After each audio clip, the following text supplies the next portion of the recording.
నానిగారు ఇక్కడ నానిగారు అంటే south industry అనేది చాలా పీక్ స్టేజ్లో ఉంది, అద్భుతమైన కంటెంట్ సినిమాలు మనం చేస్తూ ఉన్నాం.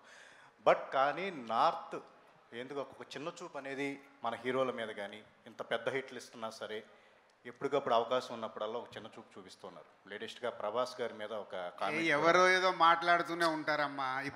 ఇప్పుడు ఎలా ఉంటుంది, నువ్వే చెప్తున్నావు సౌత్ టాప్లో ఉందని. ఉందిగా, ప్రపంచం అంతా తెలుసు. అది ఎవరో ఒకరన్నా దానికి మనం ఎందుకు ఆలోచించాలి? నో, ఇన్ఫ్యాక్ట్ నాకు తెలిసి మీరు చెప్తున్న వ్యక్తికి లైఫ్లో బిగ్గెస్ట్ పబ్లిసిటీ ఐ థింక్ నాకు ఇప్పుడే జరిగింది అనుకుంటా. దానికి మీరు అనేది మీరు unnecessary your glorifying and unimportant matter కాబట్టి దానికి నేనే నిదర్శనం. నా మీద రాళ్ళు పడుతుంటాయి. ఎందుకు పడతాయి? పనులు ఉన్నాయంట నా దగ్గర, పడతాయి. సో ఇది కూడా అంతే. ప్రభాస్ని అంటేనే కదా వాళ్ళు హైలైట్ అయ్యేది.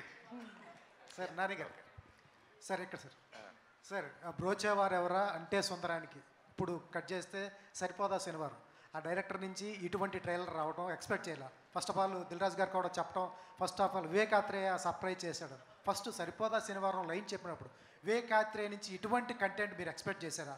లేకపోతే సరిపోదా శనివారం టైటిల్ విన్నప్పుడు న్యాచురల్గా అక్కడ దూరం సరిపోదా శనివారం ఏంటి టైటిల్ అన్నట్టుగా అనిపించింది.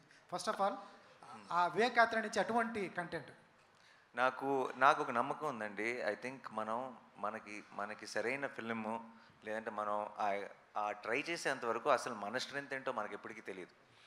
నేను కనుక మీరు పిల్ల జమీందారులో భలే భలే మగాడిలో నాని బాగా నవ్వించాడో అని మీరు అనటం వల్ల నేను జెర్సీ ట్రై చేయకపోయి ఉంటే, జెర్సీలో నాని బాగా ఏడిపించాడు అని మీరు అనటం వల్ల మంచి ఇమోషనల్ ఫిల్మ్స్ నాని బాగా చేస్తున్నాడు, నేను దసరా ట్రై చేయకపోయి ఉంటే. So I feel our best comes out when we try out things.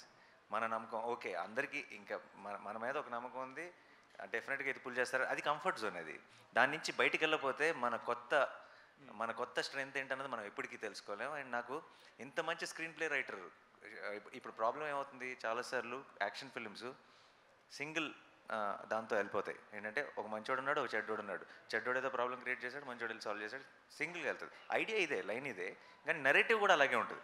నరేషన్లో layers ఉండవు. నేను వివేక్ దగ్గర ఫస్ట్ నుంచి నేను చూసిన ఒక గ్రేటెస్ట్ క్వాలిటీ ఏంటంటే నరేషన్లో బోల్డ్ అండ్ లేయర్స్ ఉంటాయి. చాలా అన్ని ఆర్కులు కంప్లీట్గా క్లోజ్ అవుతాయి. చాలా అందమైన రైటింగ్ ఉంటుంది. బ్రోచెవరెవరైనా అంటే సుందరానికి నాకు అనిపించింది ఒక యాక్షన్ ఫిల్మ్కి ఈ లేయర్లు కలిస్తే ఎంత అందంగా ఉంటుంది. Because that's an experience we never experienced on big screen. So ఆ నమ్మకంతో నేను ఇది బాగుంటుంది అనిపించింది తన ఐడియా చెప్పినప్పుడు. అండ్ దెన్ ఈరోజు ఐ థింక్ 29th మీ అందరికీ కూడా అదే అనిపించబోతుందని నమ్మకం ఉంది. సార్ నేను ఒక ఇంటర్వ్యూలో కీర్తి సురేష్ ప్రాంక్ కాల్ చేసింది, ప్లాన్ చేసిందా లేకపోతే తను అట్లా ఇంటర్వ్యూలో? ప్రాంక్ కాల్ ప్లాన్ చేస్తే ప్రాంక్ కాల్ ఎందుకు అవుతుంది? అవదుగా. నాని గారు